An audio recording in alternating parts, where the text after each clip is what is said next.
হরে কৃষ্ণ সকলকে। তো চলো চটপট বানিয়ে ফেলি রেড ভেলভেট কেক। একদম অথেন্টিক একটা রেড ভেলভেট কেক এখানে আমি বানাতে চলেছি, আর যেখানে আমি ব্যবহার করেছিলাম ক্রিম চিজ ফ্রস্টিং। তো দেখো এখানে ক্রিম চিজটা আমি রেডি করে নিয়েছি, আর এখানে বেসের মধ্যে লাগিয়ে নিলাম ক্রিম চিজ। তো কারা কারা রেড ভেলভেট কেক খেতে পছন্দ করো বা একদম বেস্ট লাগে খেতে ফ্লেভারটা, তো প্লিজ কমেন্ট করে দিও ঝটপট। তো দেখো এখানে প্রতিটা লেয়ারে আমি ক্রিম চিজটা স্প্রেড করে দিচ্ছি সুন্দর করে।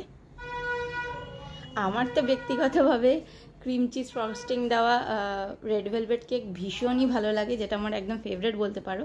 আমি অনেক বেশি বানাইনি, কেননা এটা অনেক বেশি এক্সপেন্সিভ। তো কেকটা সব থেকে বেশি এক্সপেন্সিভ বলতে পারো, চকলেট কেকের থেকেও বেশি এটার প্রাইসিং হয়। তো যাই হোক, এটা আমি কালকে বানাচ্ছিলাম, এটা ঘরের জন্যই বানিয়েছিলাম। তো দেখো এখানে আমি কোট করে নিচ্ছি খুব ভালো করে চিজ ক্রিম দিয়ে।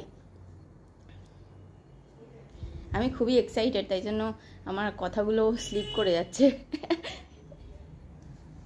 তো দেখো এখানে আমার কোট করা প্রায় হয়ে এসছে, আর সুগার সিরাপ দিয়ে আমি একটু সোক করে নিয়েছিলাম যাতে কেকটা মানে ময়েস্ট থাকে ভিতর থেকে, খুব ভালো থাকে যাতে। তো দেখো এখানে কোট হয়ে যাচ্ছে, আর এতটা রিচ হয় এই ক্রিমটা, মানে ভীষণ সুন্দর হয়, ভীষণ সুন্দর।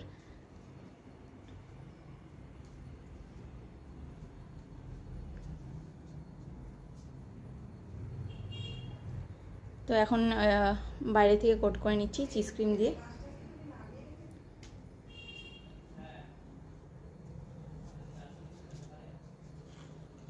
এবারে কিছুটা ক্রাম আমি ওপর থেকে দিয়ে দিচ্ছি, যেটা আমার স্পঞ্জেরই ক্রাম, যেটাকে আমি একটু গুঁড়ো করে নিয়েছি। তো সেটা দিয়ে আমি কোট করে দিচ্ছি ভালো করে।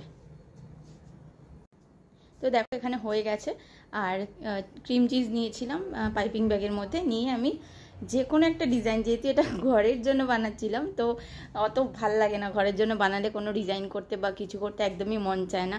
মনে হয় যে এমনি যদি কোনো রকমে রেখে দেওয়া যায় ডিজাইন ছাড়া, তাহলে বেশি ভালো হয়। যেহেতু আমি ভিডিওটা তোমাদের সাথে শেয়ার করব, তাই জন্য আমাকে এই ডিজাইনটা করতে হয়েছে। তাও কোনো রকমে করেছি, দেখে হয়তো বুঝতেই পারছো আমার অতটাও ইচ্ছা ছিল না বানানোর। তাও মানে যেমন করে হোক একটা ডিজাইন করার চেষ্টা করছিলাম যাতে একটু ভালো লাগে।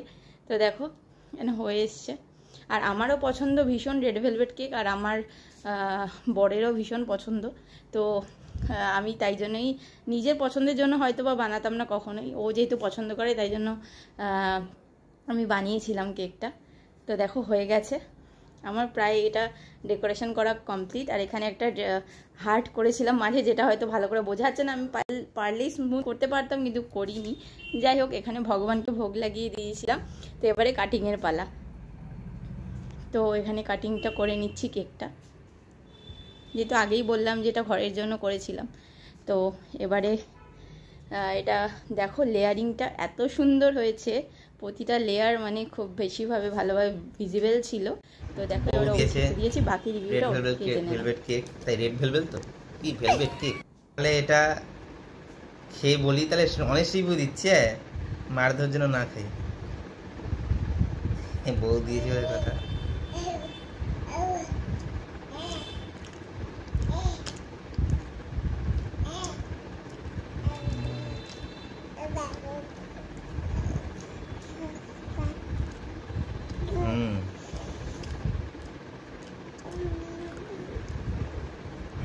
সুন্দর হয়েছে, আমার তো একদম বেশ ভালো লেগেছে, একদম সেই দোকানের থেকেও বেটার মনে হচ্ছে। সকলে ভালো থাকবেন, জয় জগন্নাথ।